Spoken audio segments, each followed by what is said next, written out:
Selamat pagi Bapak Ibu jemaat Tuhan yang terkasih dalam Tuhan kita Yesus Kristus. Ada damai, puji Tuhan, semua ada damai ya. Kita semua ada damai karena kita semua merayakan atau merasakan sukacita bersama-sama. Karena dalam bulan ini kita kembali lagi memperingati bulan misi. Itu sebabnya saya pakai baju batik untuk sebenarnya untuk memperingati kita juga bahwa di dalam keberagaman kita dapat bersatu di dalam Yesus. Artinya saya tadinya mau pakai baju batik Papua, tetapi pada akhirnya saya memilih untuk pakai baju batik yang lain karena saya tahu dimanapun asal kita, apapun baju kita, kita tetap satu di dalam Tuhan. Ya, Bapak Ibu saudara-saudari, pada kesempatan ini saya sangat senang diberikan waktu untuk menyampaikan firman Tuhan secara khusus. Saya berterima kasih kepada Badan Pengurus Jemaat yang sekali lagi memberikan kesempatan buat saya. Ini agak sedikit berbeda kondisi karena saya harus merekam video dan saya kurang terlalu fasih ketika berbicara melalui video karena sering gugup dan gagal fokus. Tetapi kita berdoa semoga Tuhan Allah Roh Kudus menyertai jam pemberitaan firman ini sehingga kita semua bisa mendengar dan memahami firman dengan baik. Sebelum kita jauh lagi untuk mendengar firman Tuhan, mari kita bersatu dalam doa. Kita minta tuntunan dari Tuhan. Bapa kami yang ada dalam kerajaan surga, sekali lagi kami datang kepadamu untuk meminta penyertaan-Mu. Kami mau mendengarkan firman-Mu, Kau menolong agar kami bisa memahami firman-Mu yang akan disampaikan nanti ya Tuhan. Hamba-Mu yang menyampaikan juga tidak lebih daripada setiap orang atau setiap jemaat-Mu yang sedang mendengarkan. Kiranya Engkau memberkati kami semua, menolong, menyertai kami sehingga kami dapat memahami bersama dan belajar untuk menerapkan setiap firman Tuhan yang Engkau berikan kepada kami.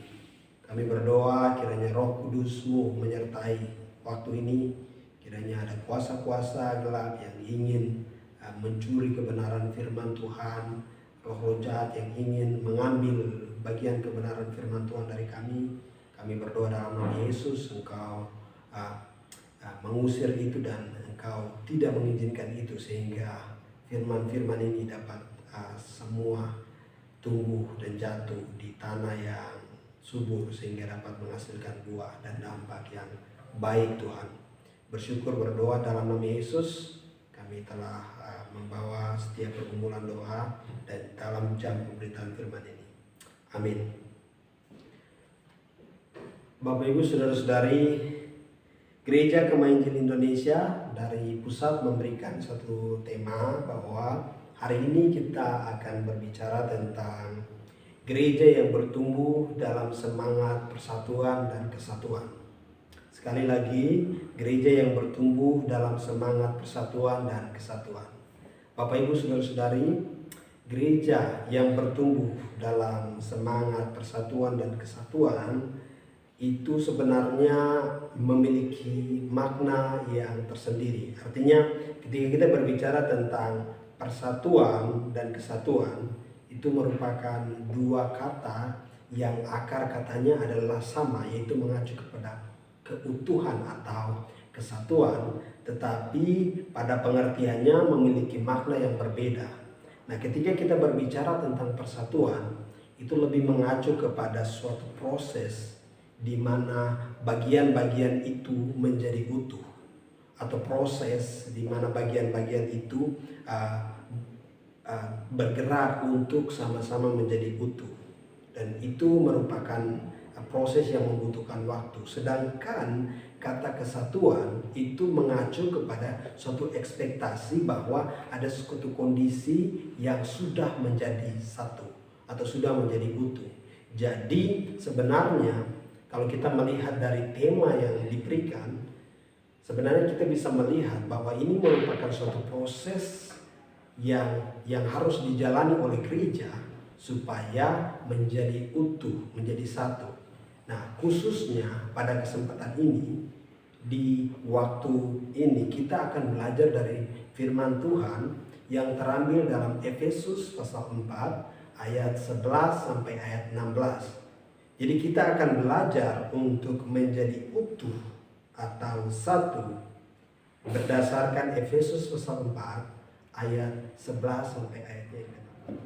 Efesus pasal 4 ayat 11 hingga ayatnya yang ke-16, demikian bunyi firman Tuhan.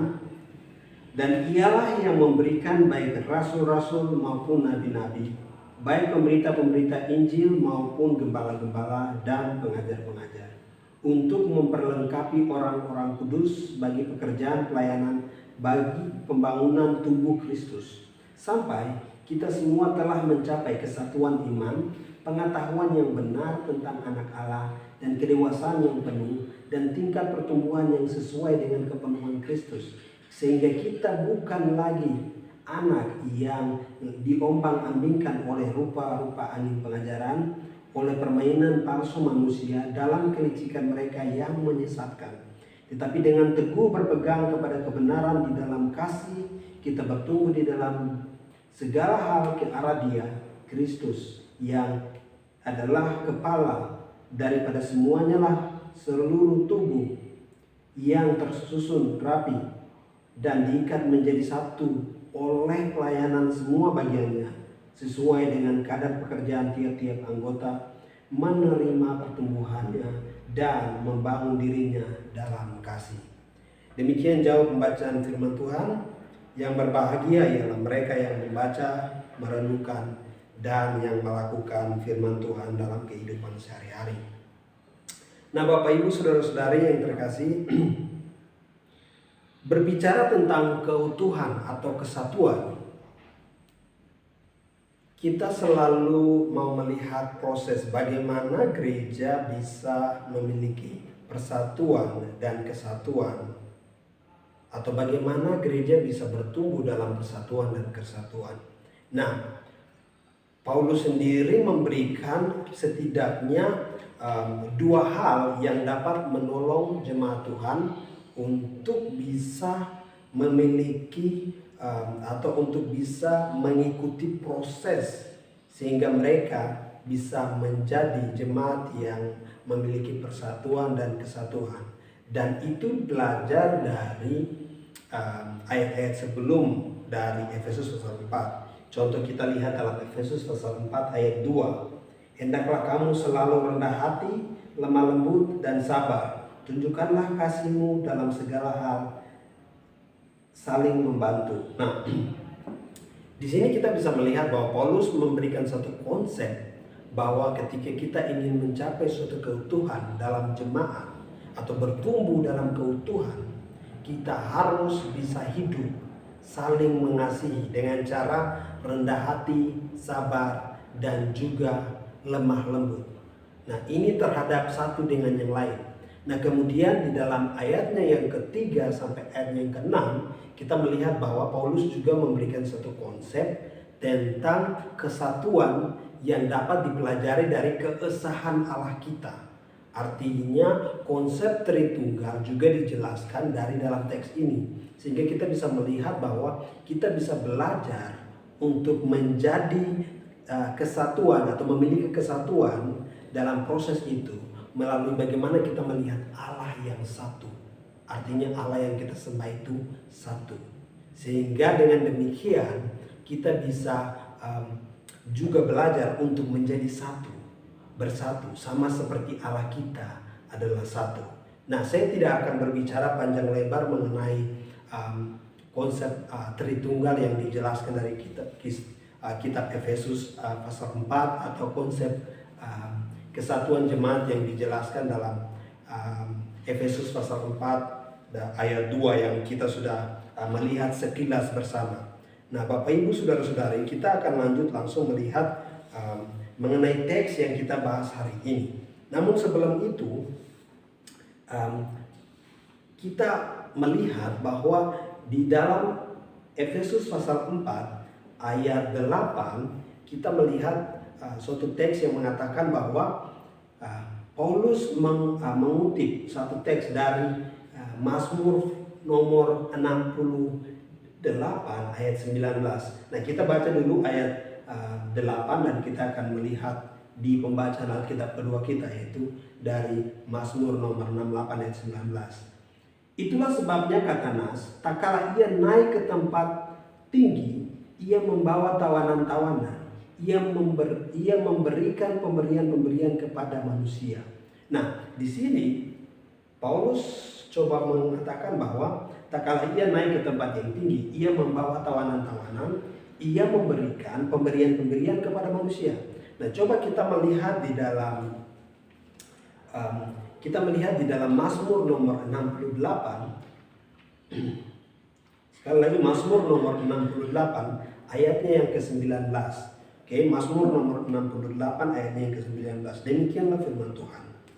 Engkau telah naik ke tempat tinggi, engkau telah membawa tawanan-tawanan, engkau telah menerima persembahan-persembahan di antara manusia, bahkan dari pemberontak-pemberontak, untuk diam di sana, ya Tuhan Allah. Nah,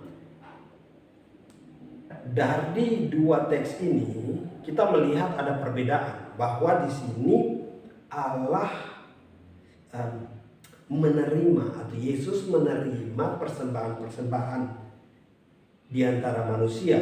Sedangkan Paulus dalam mengutip teks ini mengatakan bahwa Yesus memberikan pemberian-pemberian kepada manusia. Nah, apakah Paulus memiliki kesalahan dalam waktu ia mengutip dari kitab ini? Memang ada dua pandangan besar dari para penafsir. Yang pertama berpendapat bahwa Paulus secara sengaja mengubah kutipan untuk menyesuaikan dengan maksudnya. Sedangkan pandangan lain menduga bahwa Paulus salah dalam mengutip. Itu merupakan pendapat yang harus ditolak karena Paulus sangat menjunjung tinggi kitab suci, sehingga pasti ia sangat memperhatikan kutipan atau kutipan yang ia kutip dari kitab-kitab Perjanjian Lama. Karena kalau yang kita lihat di dalam Efesus pasal 4 ayat 8 merupakan penerapan dari Mazmur nomor 68 ayat 19.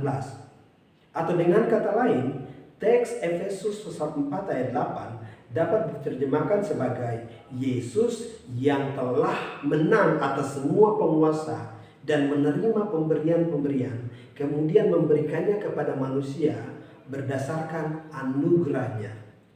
Oke, jadi Yesus yang menang atas semua penguasa-penguasa dan menerima pemberian-pemberian, kemudian memberikan kepada manusia berdasarkan anugerahnya. Pendapat ini menolak semua dan juga tidak mengatakan bahwa ada perbedaan antara penafsiran. Tetapi kita melihat bahwa ada keterkaitan dari teks ini, sehingga kita bisa melihat makna yang jelas. Sehingga ini dinyatakan dengan jelas dalam Efesus pasal 9 atau Efesus pasal 4 ayat 9 sampai 11 bahwa karunia-karunia Allah adalah pemberian berdasarkan anugerah Allah atas kemenangan yang telah ia peroleh. Jadi teks pasal 4 ayat 9 sampai 11 memperjelas itu, bahwa memang Yesus telah menerima pemberian-pemberian itu dari Allah karena ia menang atas penguasa-penguasa dan memberikannya kepada manusia, atau kepada manusia yang dijelaskan di teks 4 ayat 8 tadi kita lihat. Nah, kemudian Efesus pasal 4 ayat 9-10 menjelaskan bahwa pandangan ketiga atau mengatakan bahwa ini berbicara tentang konsep di mana bukankah ia telah naik, berarti bahwa ia juga telah turun ke bagian bumi yang paling bawah. Ia yang telah turun, ia juga yang telah naik lebih tinggi daripada semua langit untuk memenuhi segala sesuatu. Dan ialah yang memberikan baik rasul-rasul maupun nabi-nabi dan seterusnya. Nah, dengan itu kita bisa melihat bahwa Yesus telah menang atas segala sesuatu dan menerima semua pemberian-pemberian dan kemudian memberikan pemberian-pemberian kepada manusia yang kita melihat di dalam teks yang kita akan belajar sama-sama pada hari ini. Nah, Bapak Ibu Saudara-saudari, pemberian-pemberian apa saja yang telah diberikan oleh Yesus? Nah, pada hal ini kita melihat bahwa Yesus telah memberikan setidaknya beberapa hal yang akan saya jelaskan oleh pemberian-pemberian atau karunia-karunia yang telah diberikan oleh Yesus. Yaitu yang pertama adalah Yesus telah memberikan rasul-rasul. Nah, Bapak Ibu Saudara-saudari, rasul-rasul bisa mengacu kepada utusan Tuhan, namun dalam arti yang terbatas. Rasul-rasul ini adalah utusan-utusan yang diutus oleh Yesus sendiri untuk bersaksi tentang kebangkitan Tuhan Yesus. Jadi ini kita sudah melihat di dalam Perjanjian Lama ada rasul-rasul yang memang dalam terbatas, artinya mereka adalah orang-orang yang telah bersama-sama dengan Yesus dan menyaksikan tentang kebangkitan Yesus. Sedangkan yang kedua, nabi-nabi merupakan juru bicara Allah, atau dengan kata lain menyampaikan firman Allah yang diterima dari Allah. Ini dapat berarti bahwa mustahil bagi orang-orang percaya untuk dapat ilham dari Allah pada saat ini, seperti nabi-nabi di dalam Alkitab yang kita pernah dengar. Atau dengan kata lain, tidak mungkin ada nabi jikalaupun ada. Tidak mungkin ada nabi jikalaupun ada orang yang berpendapat bahwa ia telah menerima penyataan, maka semuanya itu harus diuji. Ya, jadi kalau ada orang yang bilang saya sudah dapat ilham atau saya sudah dapat pernyataan-pernyataan khusus, tapi itu semua harus diuji di dalam pandangan Alkitab. Karena Alkitab merupakan satu dasar yang kuat yang bisa menjadi pegangan. Ini adalah firman Allah yang bisa menjadi pegangan untuk bisa menguji apakah setiap penglihatan atau setiap ilham yang kita terima betul-betul dari Allah atau bukan. Nah, saudara-saudari, yang ketiga adalah pemberita-pemberita Injil. Memang semua orang memiliki tanggung jawab untuk menginjili. Penginjilan merupakan perintah Allah, sudah wajib hukumnya untuk menyaksikan apa yang telah Allah lakukan melalui Yesus Kristus terhadap setiap orang percaya kepada orang lainnya.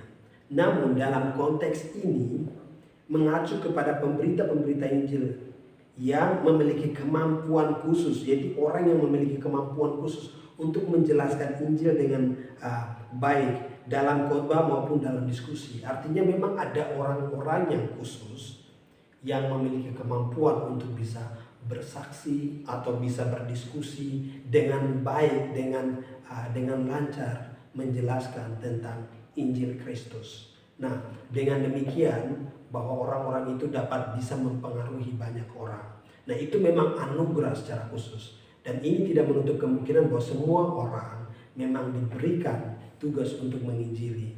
Cuma memang ada orang yang dengan memiliki karunia khusus untuk bisa berdiskusi ataupun berkhotbah dalam menjelaskan Injil dengan sangat baik.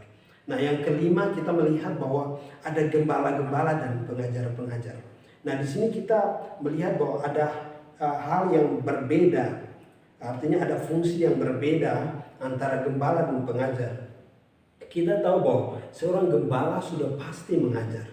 Namun seorang pengajar tidak diharuskan untuk menjadi gembala, tetapi lebih bisa menjadi atau lebih tepat mungkin bisa menjadi pendeta, tetapi tidak semua bisa menjadi gembala. Jadi ada fungsi yang berbeda. Nah, sebenarnya semua ini adalah karunia-karunia Allah yang diberikan secara khusus. Ada banyak karunia Allah yang kita melihat di dalam Korintus dan lain, di mana Tuhan menjelaskan karunia-karunia yang bisa diberikan Allah kepada setiap orang. Tetapi ini merupakan karunia-karunia panggilan khusus yang diberikan. Kenapa Allah memberikan pemberian-pemberian ini kepada gereja? Untuk apa Allah memberikan setiap karunia ini kepada gereja? Disinilah kita belajar bahwa di dalam Efesus pasal 4 ayat 12 menjelaskan bahwa tujuan dari setiap karunia-karunia yang diberikan oleh Allah atau orang-orang yang memiliki karunia yang diberikan oleh Allah, yaitu untuk memperlengkapi orang-orang kudus, untuk memperlengkapi orang-orang kudus bagi pekerjaan pelayanan, bagi pembangunan tubuh Kristus. Nah, ini merupakan proses. Jadi Allah memberikan setiap orang dengan karunia khusus supaya orang-orang itu bisa mengajar, bisa memberitakan Injil, bisa menyampaikan Injil dengan baik kepada orang, bisa menggembalakan orang, sehingga orang-orang percaya atau jemaat Tuhan dapat memiliki atau dapat diperlengkapi untuk pekerjaan pelayanan bagi pembangunan. Proses pelayanan yang bertujuan untuk pembangunan tubuh Kristus haruslah sampai kepada setiap orang percaya mencapai kesatuan iman, pengetahuan yang benar tentang Allah, dan tingkat pertumbuhan yang benar sesuai dengan kepenuhan Kristus. Dalam hal ini kita melihat bahwa ada satu iman yang dibahas, yakni iman yang harus dipelihara.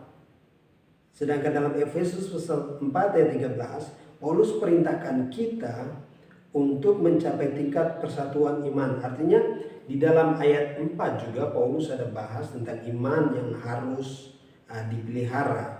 Dan di ayat yang 13 Paulus menasihatkan setiap orang untuk memiliki kesatuan iman.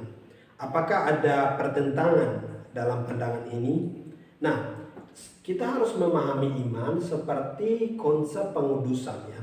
Konsep pengudusan mengandung konsep yang dibilang sudah tetapi belum. Artinya ketika kita percaya kepada Allah, kita sudah dikuduskan di dalam Kristus. Tetapi dalam prosesnya kita masih belajar untuk menjadi seperti Kristus yang kudus. Artinya itu proses yang kita hidupi terus menerus, mau menjadi seperti Kristus yang adalah kudus. Dan dengan iman kita juga sudah memiliki kesatuan dengan Allah dalam iman. Tetapi dalam proses kehidupan kita terus belajar untuk beriman kepada Kristus dalam proses yang panjang. Artinya kita terus belajar untuk bergantung kepada Tuhan, terus belajar untuk memiliki iman yang bergantung kepada Tuhan. Sedangkan dalam tanda kutip saya mengatakan bahwa iman kita, iman percaya kita itu iman yang sudah final. Ketika kita percaya kepada Yesus Kristus, detik itu juga kita menjadi anak-anak Allah atau orang percaya. Jadi ini memiliki konsep sudah tetapi belum. Artinya sudah memiliki kesatuan iman tetapi masih bertumbuh terus, atau sudah sama seperti sudah memiliki atau sudah dikuduskan, tetapi dalam proses kehidupan kita terus belajar seperti Kristus dan belajar lebih lagi untuk memperbaiki diri kita, untuk mengalami kepenuhan Kristus. Nah, Bapak Ibu saudara-saudari, dengan kata lain kita bisa mengatakan bahwa iman setiap orang percaya akan mencapai kesatuan ketika memiliki pengetahuan yang benar tentang anak Allah. Jadi prosesnya kita akan belajar terus. Ada orang-orang atau orang-orang berkarunia yang dikirim kepada kita untuk memperlengkapi kita hari demi hari berlalu, supaya kita memiliki pengetahuan yang benar tentang anak Allah yang sesungguhnya. Nah, bagian tujuan akhir selanjutnya adalah untuk mencapai kedewasaan penuh atau tingkat pertumbuhan yang sesuai dengan kepenuhan Kristus. Ini kita bisa lihat dalam Efesus pasal 4 ayat 13. Jadi selain daripada kita memiliki kesatuan iman, kita juga bisa hidup dan tumbuh menjadi dewasa dalam menangani setiap pengajaran-pengajaran yang menyimpang, pengajaran-pengajaran yang sesat, supaya kita bisa tetap berpendirian yang kuat kepada kebenaran di dalam segala hal kepada Dia, yaitu Yesus Kristus yang adalah kepala. Nah, kita lawan setiap penyesat dengan kerendahan hati dan lemah lembut yang kita miliki. Nah, Bapak Ibu saudara-saudari, inilah tantangan kita, bahwa ketika kita hidup bersatu, kita hidup dalam kesatuan, kita akan mampu untuk bisa menghadapi setiap tantangan, setiap rintangan yang datang kepada kita dalam rupa pengajaran-pengajaran sesat, atau setiap pengajaran yang membawa kita kepada hal-hal yang tidak serupa dengan Kristus, tidak sesuai dengan kesatuan yang ada di dalam Kristus. Nah, Bapak Ibu Saudara-saudara, sehingga kita semua dapat menjalankan fungsi dan peran sebagai anggota tubuh Kristus yang saling melengkapi, yang saling menopang satu dengan yang lain, sehingga kita bisa tetap kuat dalam kerendahan hati, dalam sabar, dan dalam tulus, ikhlas yang kita tanamkan di dalam Efesus pasal 4 ayat 2 tadi yang kita pelajari, di mana kita harus menunjukkan kasih kepada sesama, dan dengan demikian kita akan dibangun di dalam kasih. Nah, Bapak Ibu Saudara-saudari, apa yang bisa kita terapkan dari pembacaan atau dari perenungan firman Tuhan pada saat ini? Tuhan Allah telah mengaruniakan kepada kita orang-orang yang dapat menolong kita, menuntun kita.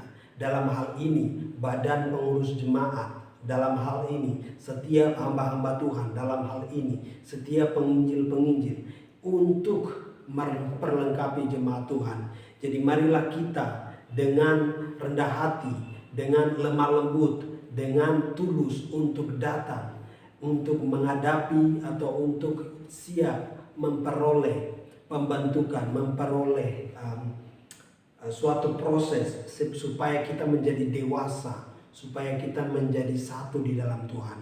Jadi memang Tuhan mengutus setiap hamba-hambanya yang memiliki karunia khusus untuk memperlengkapi kita, supaya kita bisa menjadi atau mengenal Kristus, menjadi satu di dalam Kristus dengan penuh, dengan utuh, sehingga kita tidak dapat diombang-ambingkan oleh berupa-rupa angin pengajaran yang ingin menghancurkan gereja Tuhan.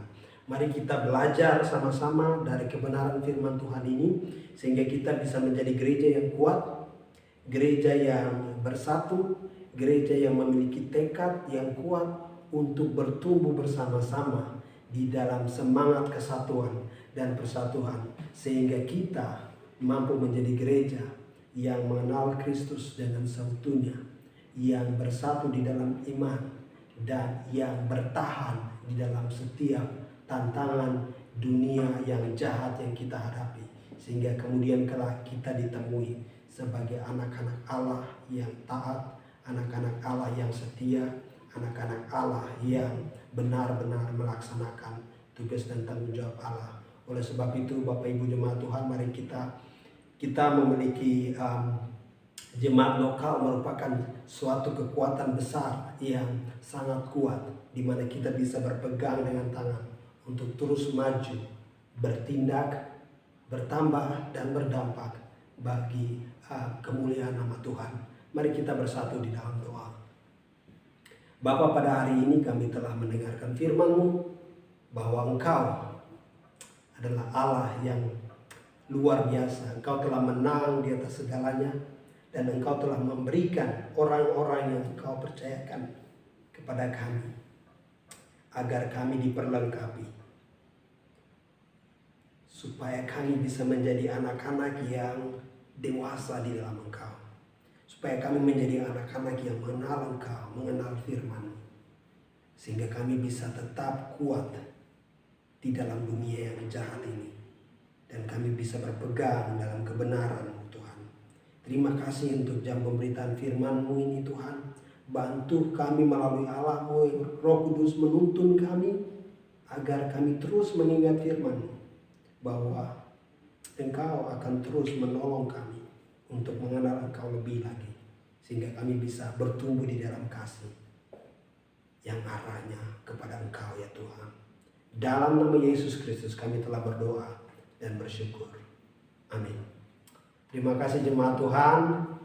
Selamat hari Minggu, Tuhan berkati kita semua. Selamat memperingati bulan misi. Shalom.